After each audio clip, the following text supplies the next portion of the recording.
You're listening to the Silicon Valley Podcast. All right, everyone. Welcome to this week's episode of the Silicon Valley Podcast. Now, on today's episode, we got Dan. I'm not going to do any about his background. I'll let him give us a little bit of his career up to this point. But for everyone out there, all I'm going to say is you're in for a treat for today. So, Dan, could you tell our audience a little bit about your career up into this point before we dive into the questions? Yeah, I'll try to keep it quick so that we can get into some maybe more interesting stuff. Just to give a point of reference for my background, I grew up in manufacturing. I'm from Chicago originally. My dad was in manufacturing, so that's where I grew up in that world. I started working at his place when I was like 14. I quickly became the de facto computer guy because this was like the early 90s. So all these old guys had no idea about computer stuff. Started kind of thinking how computers and process and manufacturing and all that stuff fits together at a very early age. I went to college early. I went to college when I was 15. I actually lived on campus too. That's the question people always ask. I actually moved on campus. And then while I was in college, I was still working at my dad's place. I started a tech company called Advanced Mnemonics. And it was just a brand that I had built that was like basically could generate lots and lots of traffic. And then I built a network around all that traffic and then sold it to Wall Street funded firms. The more traffic I sent them, the more money they got from Wall Street, and then the cycle would repeat until one of them bought me. So that was pretty cool. So at 19, I had sold that. Then basically from 2000 to 2013, I really was an M&A focused type guy. I was looking for acquisitions that I could either apply a consolidation and roll-up strategy, which I learned from my dad's manufacturing business because that's what he was doing, and process and system automation, but with like software and technology as a way of making companies more efficient. And then that was my strategy from 2000 to 2013. Moved to Florida once I sold out my last one of those. And then in Florida, I basically said, all right, I've been financially successful, but I've been one of those like brute force type entrepreneurs. I did everything through brute force. Maybe there's a better way that will be more enjoyable for me. I didn't know what that was, but when I came to Florida, I just did a mindset shift of going from I know everything to I know nothing. And then I just met with and talked with every entrepreneur, business person, nonprofit, whoever talked to me. I wanted to hear their perspective on how they do business. And then over the last 10 years, had a couple different startup things I've been involved in. But mostly, I've really shifted to I'm very investor focused, and I've been investing quite successfully in alternatives, real estate, operating businesses, that sort of thing. And now I've done that quite well actually over the last couple of years. So I'm rolling that into a fund that now I'm kind of putting some operating structure around, so we can really raise a fund and do this, at some scale too. So that's kind of where I'm at. That catches you up pretty fast. Okay, so a lot of stuff there to unpackage. One thing I'm just kind of curious, you're in college growing this company, and at the same time, you have an exit, and I'm guessing you're in class with people that are studying economics. You're with these professors that may have never started a company. What was that like there, growing and scaling a company, and at the same time being around these people? I mean, how was that interaction? Yeah, great question. So I was a philosophy and business major. Those are my two majors at that time. And honestly, I think I kept the two things kind of separate, right? Like it was almost like I was living in two different worlds at the same time. I think that had a lot to do with it because I guess the business students, I suppose, were interested in what I was doing, but the philosophy people didn't care at all. Like they were not interested at all on the business side. So yeah, and I think maybe that's where my attitude of I knew everything came from basically, until I was around 33 or so when I flipped that, when I moved to Florida. Because from a very early age, I don't want to say I did know everything, but I could figure everything out. Maybe that was a good way to say it. It wasn't that I knew everything. It was that I was able to figure everything out. And people would rally around like, oh, Dan will figure it out kind of situation. So I think I got a little cocky, I think, because of that over in those early years. I'm just picturing the 17, 18-year-old with the cocky attitude, but It was absolutely the case. It was absolutely the case. I definitely knew what I was doing and wanted everyone else to know that I knew what I was doing. So so back in that time, those first few years, other than well, maybe that was a lesson learned later, but what lessons did you learn there that was kind of really that foundation? Because I mean, since 1994, you've just been founding one company after another. So what was the core lessons you learned there that really propagated throughout the years after? yeah, that's a good question. I think the lessons well, let me start with the lessons that I learned slowly, because there's lessons I learned quickly, which was um, like what I was doing basically. The idea of like I love consolidation. Like I grew up in it. The idea that you can take two things that are the same and cut out all the overhead and mush them together, and like now you've got a bigger business that's more efficient with less overhead and more revenue. All that. Like there was like those tactical things that I learned. Same thing with especially at the time, late mid '90s through early 2000s.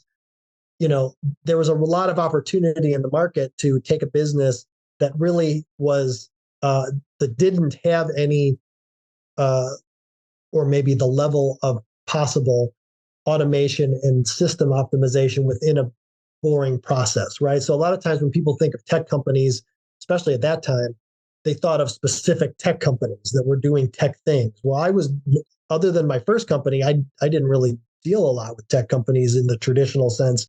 I would just apply tech to regular companies. And that really was a big advantage because people who were in those regular companies weren't looking at it that way. So those were the things that I kind of learned quickly during that time period. What I learned slowly, to my um, kind of personal emotional detriment, was that corporate culture and um, people's feelings is an important variable and metric that you have to kind of take into account when you're figuring out what you're going to do. Um, now, especially this many years later, and even after the last 10 years in Florida, I think I've learned that lesson even more deeply.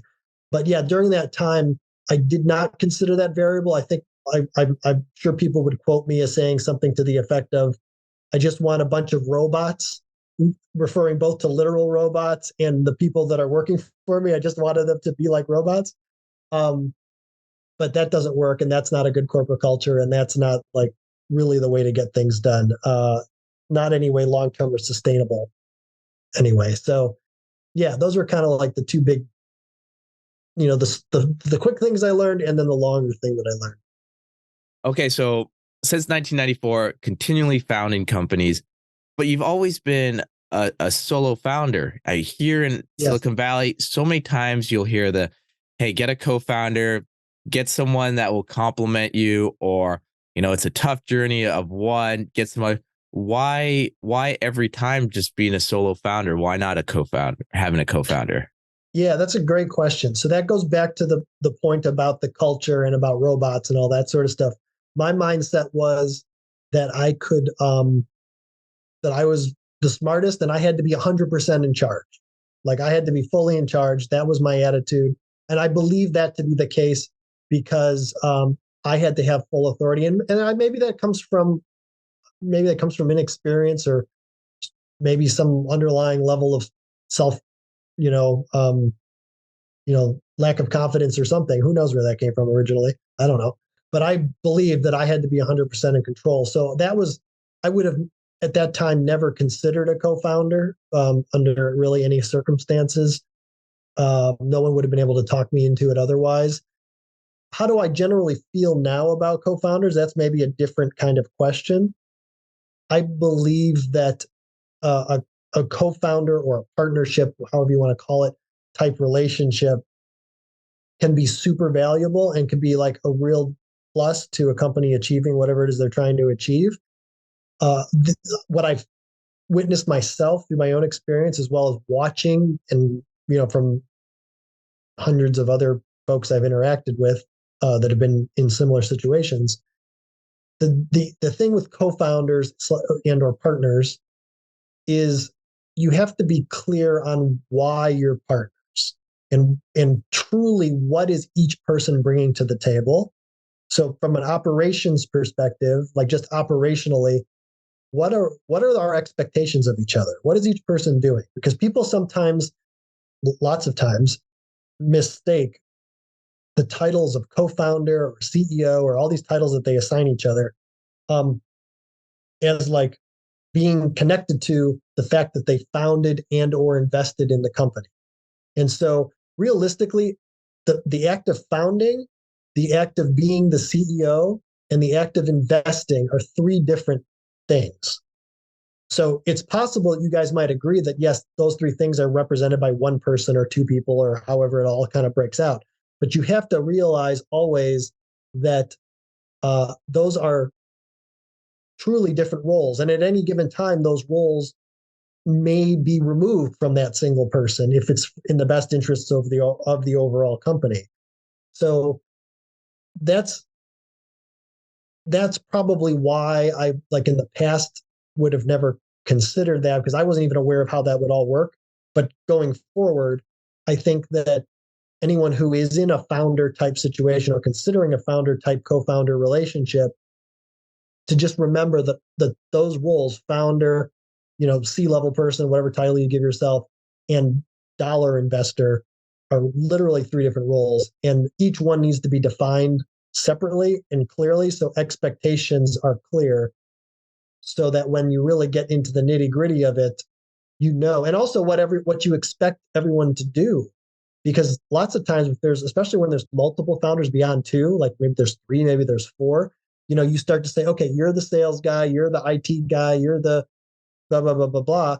Well, what happens when you found this company and it turns out one of your founders who said they were going to really put the effort in, turns out they're not going to. And now you've already vested their shares and now they own a piece of it. And now you've got a zombie partner, same thing with an investor. You got a zombie investor who said they were going to help you with from the smart money perspective but they're not really doing anything.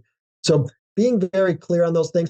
And in an ideal world, creating operating agreements or shareholder agreements, however you define it, you literally spell that stuff out. What is your expectation of everybody? What is it to stay involved and stay in the good graces of the entire group and the company? What do we want from each other? Because it's really easy to be happy and everyone's excited when you're imagining and you're founding. But once you get into it, especially when the shit hits the fan, that's the point where having clearly defined roles and knowing what you're expecting of each other really comes into play. Going back to what you'd mentioned earlier about being, wanting to control everything. I mean, companies can only scale so far with one person. How did you go about deciding, okay, I'm going to outsource this task or I'm not going to do this one anymore. I'm going to hire. How did you go about the decision process? And what was the order that you kind of, okay, this task someone else, then this will be the next one and this will be the next one? Yeah, good question. I knew I've never been much for direct labor. So it was very easy for me to hand away direct labor type activities, like if it was for example, coding related or stuff that actually had to work and take up a lot of hours. So that I moved that stuff away pretty quickly and easily. When it came to kind of higher level decision making, frankly, I sort of built my model on not having to make a lot of those decisions. Meaning I looked at a company and part of my diligence, during the acquisition process, was to determine, can I'm thinking only short-term time frame, less than 2 years. So I'm not thinking super long-term. I'm going in with a very specific objective. We're going to implement this process, or we're going to acquire this company plus these two others, and then we're going to integrate them, and then I'm going to sell it. So I didn't really need to make those decisions too often. I was able to really control everything, for better or worse, from a very much everything flows through me perspective. And I really only had to worry about the exit in terms of how do I then when I go to sell, hand that off to the next person or group. So a lot of times at the sale process is really where I had to, like, I was really handing it off to the next owner. I wasn't ever really handing it off to anyone within the company at that point. That's interesting. So I'm kind of curious. Would you kind of position yourself more as, I don't want to say a turnaround expert or a growth expert, or because a party of one going into a company and then taking it here and then getting that inflection point to sell in 2 years? Yeah. That's a skill set we don't really see. So how would you kind of clarify it?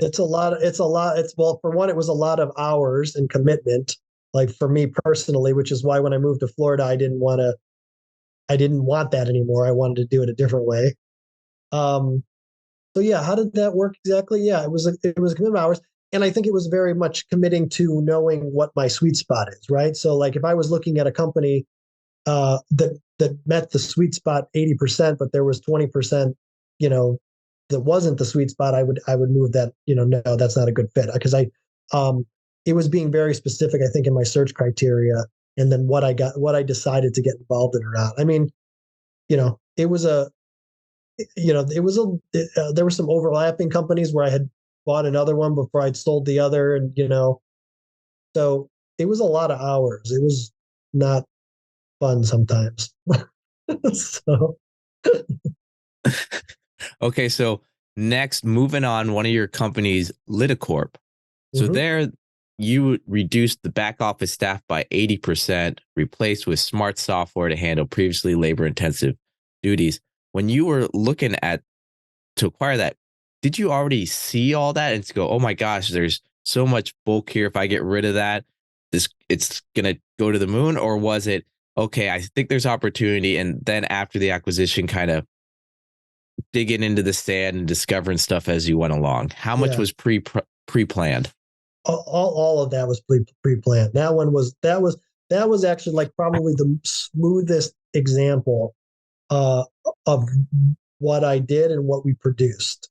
Um, so what I would so like that one in particular, I don't even remember. I think I got it through like maybe a friend of my accountant's lawyer's brother, one of those kind of relationships, kind of opportunities. Like, hey, there's this guy, he started this company like 25 years ago and he wants to sell it because he's fried. Like it was one of like, by the way, anyone who's like interested in acquisitions and who wants to like look for good opportunities, finding those guys who've waited too long to sell are great opportunities because they're fried, they can't do it anymore, like they're just emotionally done. Uh, you can get really good companies that way. So anyway, this guy was kind of in that position. He was done. He wanted to go live in his cabin in the woods up in Wisconsin.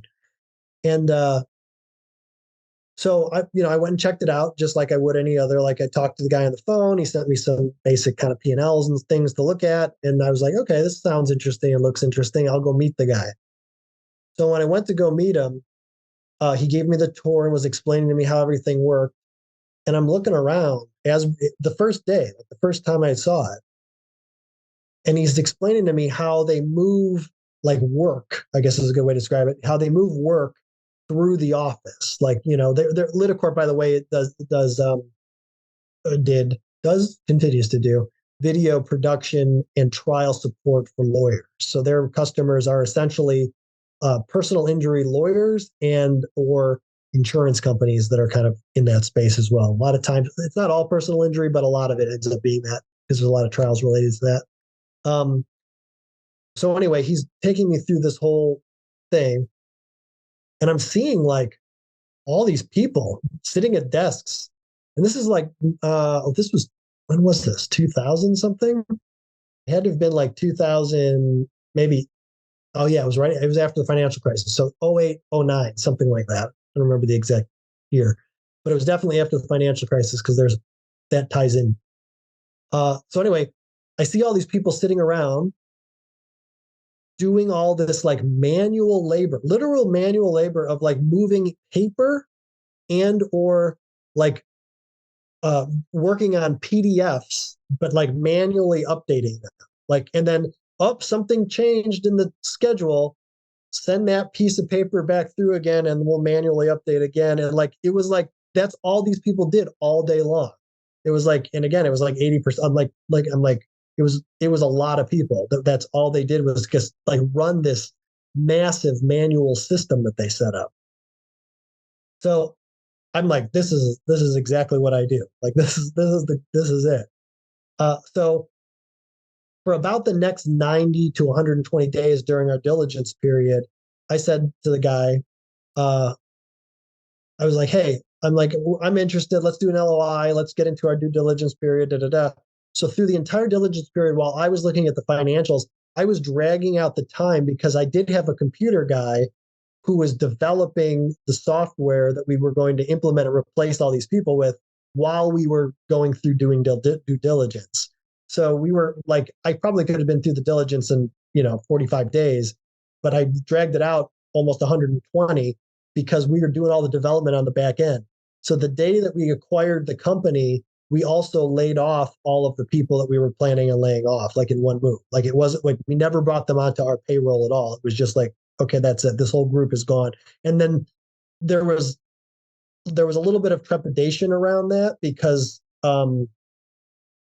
people always say, oh, a company is acquired now. How is it going to change? And like, everyone's nervous and everyone tries to kind of like stem that. It's like, oh no, it's going to be fine. Don't worry about it.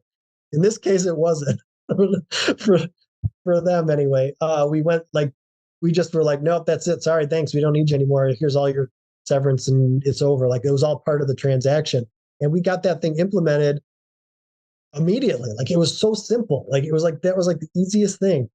And then for like a year and a half or so, made a ton of money in that business because, like, obviously take out all that payroll, it just drops to the bottom line. And then what was interesting about it was, going back to the financial crisis, the market and the economy at the end of the day affects everything. And so although I had done all these like awesome improvements from an operational perspective, the insurance companies who were the ultimate end user, whether it was they were directly our customers or they were our customers'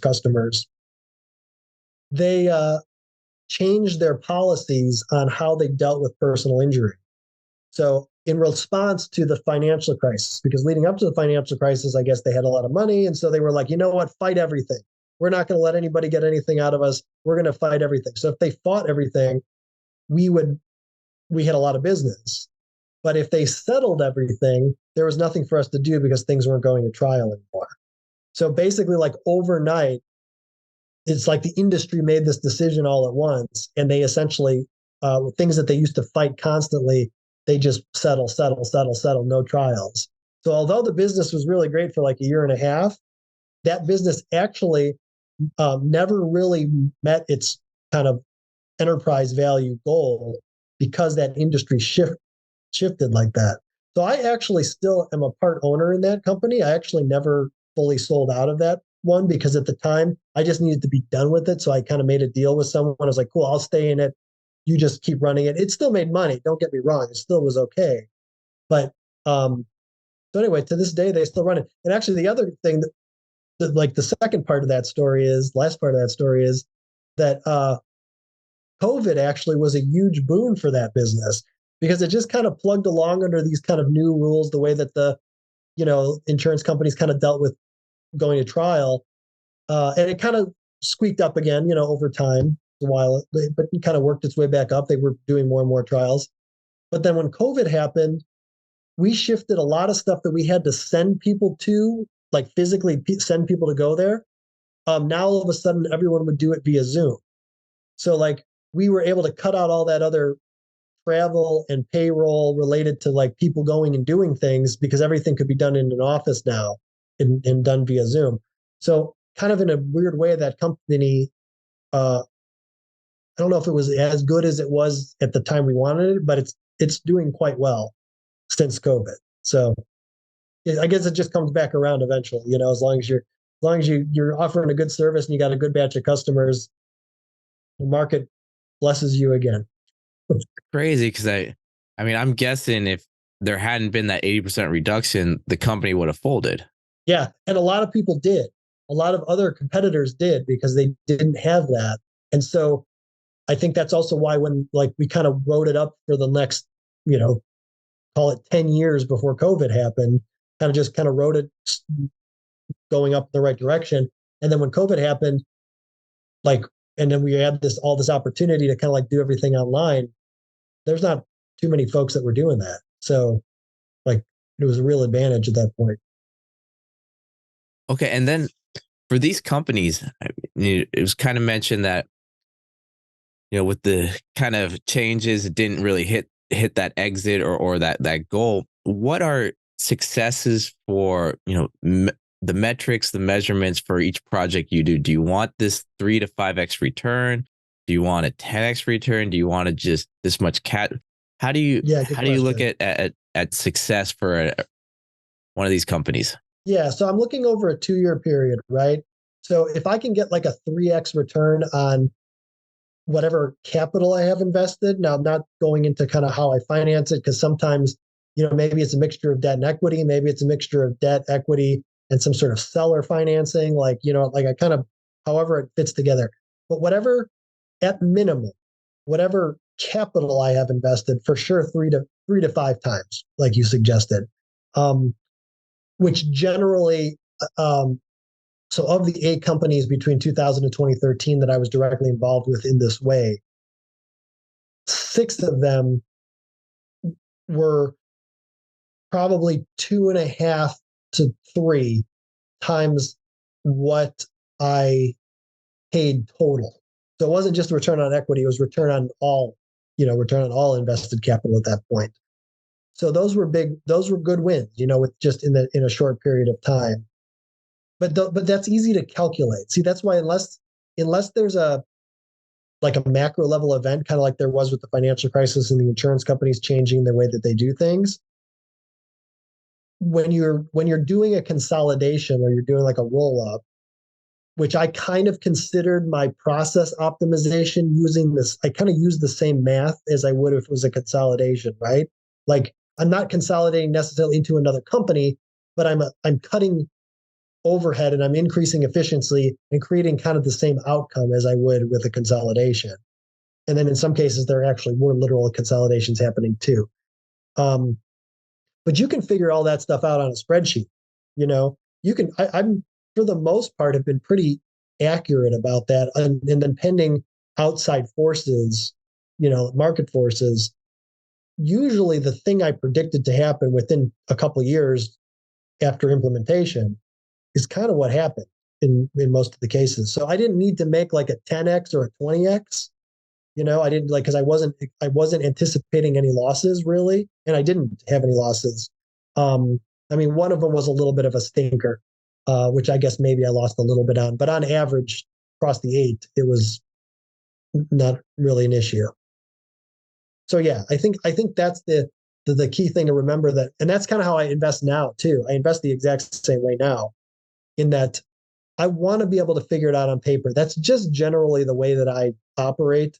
I don't buy into the kind of vision stuff so many investors kind of, I think, get caught up in, because they want to hear the story and they want to hear the passion of the entrepreneur and blah blah blah blah blah. I don't really care about that stuff.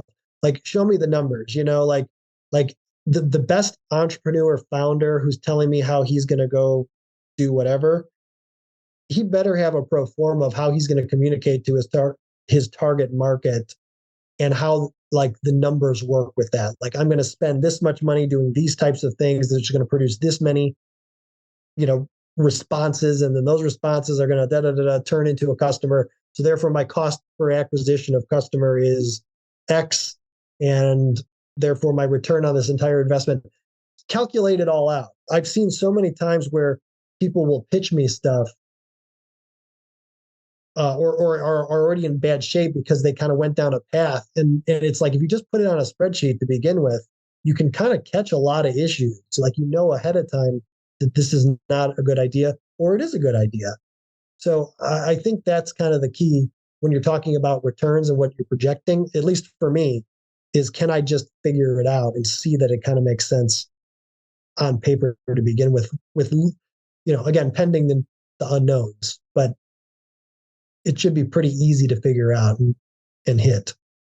Then with that, what type of due diligence are you doing on companies? Because I mean, there was another company you founded, Robotation Corp, where you were Yeah. invested in small companies and putting in technology. So how were you going about the pro forma they were giving you and the one you were creating and matching them up, and how'd that work? Yeah, great question. So Robotaton was a business that was kind of a hybrid between being a straight investment company and being kind of what I was doing before with all this hands-on, like, make things better perspective. And I was also trying to change the kind of the risk profile of what I was doing, because if I own a company 100%, this was the logic behind Robotaton. If I own a company 100%, I take on all the risk, the market risk. I take on the risk that an employee falls down and then all of a sudden sues the company. Anytime during that 2-year period, let's say, I have 100% of the risk, completely unrelated to what I was doing, or that I wanted to deal with. So Robotaton was a structure, a modeled structure that was an attempt at removing that kind of those risk profiles, those risk items that I didn't want to deal with. So I basically said, here's what I'm going to do. I removed those risk things, but the ultimate result was created another issue, which I'll get into. I basically said, all right, you've got a good, healthy company. It's moving along. You're making money. You've got sales. Everything looks great. I've identified these inefficiencies from an optimization perspective that we could do and improve with technology and automation and all that stuff. Cool. Here's the breakdown of what all that looks like. Now all we have to do is build it. Okay, what's it going to cost to build? It's going to cost $250,000 to build and another, 9 months to implement. Okay, cool. Great. So my investment then becomes $250,000 plus 9 months worth of time, however that works in terms of implementation. So let's say total I'm into it for $500,000. The guy who owns the company and the management team that runs that's the management team, they're still in charge. I'm not 100% in charge anymore. My team goes in, makes all the improvements, does all the implementation, and then at the end of that, we produced some sort of reduction in whatever costs we were trying to reduce because of these new things. You calculate that out, whatever that calculation is, I split that 50-50 between myself and the business. That was kind of the model. The problem with that model ended up being was that I was looking at it myself as like an investor, and I was looking at the company like an investment vehicle with kind of like this tech component, where the companies that I was dealing with, the owner would look at me that way, or the person who hired me, let's say that's part of the problem too, the word hired. Because I wasn't looking at it like I was being hired, I was looking at it like I was investing. And the person who made the deal with me also looked at it like I was investing. But to everyone else in the company, I was hired, or our company was hired. So now, when I had that 100% control, when I owned it and I could, as hard as it was, I had all the authority. I can tell people this is what we're going to do, shut up or get out kind of situation. I was able to get things implemented and done very, very quickly because I had that full control. In this scenario, most of the people in the company looked at our guys, myself and the guys who came in with me, as like consultants. So they didn't really report to us. We weren't their boss. So if they wanted to drag their feet on something, they drag their feet on. Like if they wanted, if they weren't bought into what this thing is supposed to be, they didn't have to really do anything. So we had to go back to the guy who brought us in and say, hey, this department's not getting us what we need and we can't get this done and blah, blah, blah. So then there's like, it wasn't as efficient from an implementation perspective as when I could just bring the hammer down and say, this is what we're doing.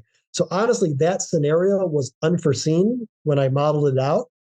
And then I basically just Then we, I did a couple deals like that, and we got into it, and it was like, no, this is not a good business. This is not going to work, because it was more like things that should have taken 30 days, 45 days were taking like 6 months to like get done and get implemented, because of this kind of like cultural dynamic, the fact that I didn't actually have any control, and that my company and my guys that went in were really just looked at as the service providers at that point. So, Oh, that's fascinating. And then with that, when do you think it's a good idea to build customized software, or to go out and get a third party license, maybe have the vendor customize a little bit? When do you make that decision? Build it in house, or you know get another product to bring in? yeah, that's a good question. I think it depends on how deeply integrated, like, into the workflow of the business, like what you're trying to accomplish. Like, I'm all for, if you can accomplish it with an off the shelf solution that can be just maybe customized a little bit and kind of get you everything you need to for the area you're trying to improve, and it's going to make that big difference. Great. What I found is that off the shelf generally only gets you so far, and then you end up having your you end up plugging the holes with people, and that labor costs you money, so you give up your efficiencies because you're having to pay these people to kind of fill the gaps that the off the shelf system can't do. So even though it might cost you more to do something custom, at the end of the day, if you eliminate a person who's nowadays an office person might be costing you $80,000 a year doing basic stuff. So if you can produce the development for less than $80,000, I mean, your payback is 1 year. So in those scenarios, I usually think that it's that again, it depends how it is. There's a book called The Goal, by the guy's last name is Goldratt, and it's about the theory of constraints, which I am like, that's basically my Bible. If anyone wants to read my Bible, read that book, because the theory of constraints is applicable. It was basically applied to manufacturing specifically, and production, those types of production activities. But realistically, the theory of constraints is really a philosophical way of looking at the world, in that there's always this one constraint, and that's where you should put all your effort and all your focus on, because that's really the thing that's holding up the throughput of whatever it is you're trying to do. Anything else beyond, that's on either side of that constraint, if you're thinking of it like a continuum, is really will be ineffective in producing the output that you want, which is increased workflow, let's say, or increased outflow of a business, or profitability, or whatever it is. So going back to your software question, if you can find an off-the-shelf piece of software which happens to align with your constraint and addresses your constraint specifically, then it'll probably be fine. But even if it's just a little bit to the left or to the right of the constraint, and if you use that thing, then you're really, either if it's to the left of the constraint, you're going to create efficiency to the left of the constraint, which is going to create a backlog of, thinking of it as manufacturing, a backlog of parts trying to feed through the constraint. Or if you're on the other side of the constraint, then you're going to produce a shortage. You're going to feel a shortage because you can't get the stuff through the constraint fast enough.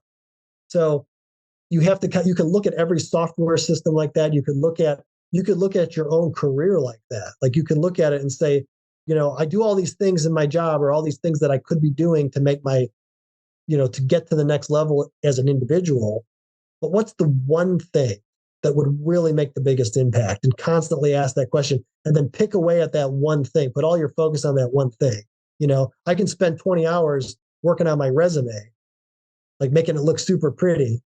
But is that really going to make the difference? Is that what's going to, really drive it? Or is it going to be going out and networking with the right people, who are the people I want to hang out with and I want to be employed by one day? That's probably a better use of that 20 hours, So it's kind of like being like, is it that I my resume is not pretty enough, or is it that I don't know the right people? Like what of those two is more of the constraint on me personally? So that's a great way to kind of like ask the question of whenever you're trying to accomplish something is what's the constraint? So that's what I ask when it comes to software too. I like that whole time. Not sure if you noticed, the biggest constraint for me was finding a pen to write the book's name down. So, Yep. so for our audience out there, I went through about 3 pens before I found one that actually worked. So 5 more pens. So Dan, question for you. You have the title Chief Problem Solver. What does that title mean? How'd you get it? Tell us a little bit about it. Yeah.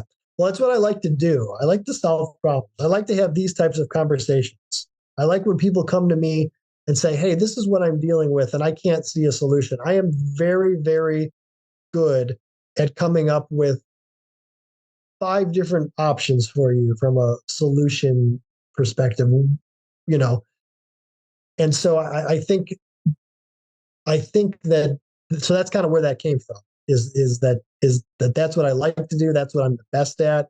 That's how I drive the most value in any conversation or investment I'm going to make or anything I'm involved in. So yeah, I kind of look at myself over the last bunch of years as sort of like a wandering kung fu master. You remember like those old like 1970s movie where the kung fu master wanders around and then he wanders into a town that has some sort of problem, usually with some sort of like, gang of bad guys. And then he like cleans up the town. That's kind of how I view myself at this point. Like I'm just trying to help people. Like lots of times I do that with no intention, no objective of even making any money in that specific interaction. Like I'm doing it just because I love to do that and I want to help people and see people be successful. And from that attitude, which I've had pretty regularly since 2019, basically, it's really kind of an amazing trick of the universe, I guess, is that when you adopt that attitude to help people and you just do it, so much good stuff comes back to you. I've done so many deals and had such great friendships and great partnerships and great investments that have come out of that attitude in the last, 3 or 4 years, whatever it's been.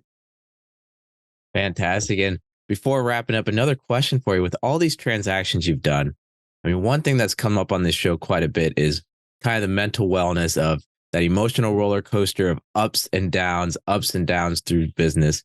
How have you prepared yourself for the sale of these companies or the acquisition of a new company? Yeah. Again, we'll go pre 2013, before me moving to Florida. I didn't think about that at all.